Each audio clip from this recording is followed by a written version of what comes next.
دوێنێ نیوەڕۆ 16 ئۆگۆست هێرشێکی ئاسمانی لەلایەن دەوڵەتی ڕەگەزپەرست و فاشیستی تورکیاوە کرایە سەر شاری شەنگال لە ئەنجامە فەرماندەیەکی یەکینەکانی پاراستنی شەنگال و دوو هاوڕێی شەهید بوون و چەند کەسی تر لە هاوڵاتیان بریندار بوون.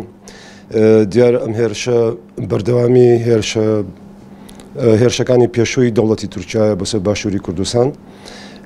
ئێمە ئەمە سەرکۆناکەین و پێمان وایە کە پاراستنی خاک و نیشتیمانمان لەو هێرشانە تەنها خەڵکانی کوردستانن. ئێمەین کە ئەتوانین بەرەنگاری بینەوانێ و دژی بوەستین.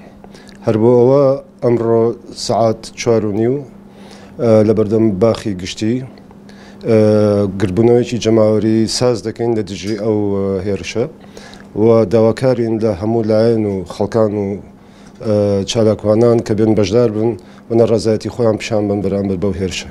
گرنگی بەشداری خەڵک لەم چالاکیانەیە تەنها مانایەکی هەیە، ئەویشەوەیە تەنها هێز کە بتوانێت بەر بەم کارە بگرێت، بەر بەم هێرشە ناڕەوانە بگرێت.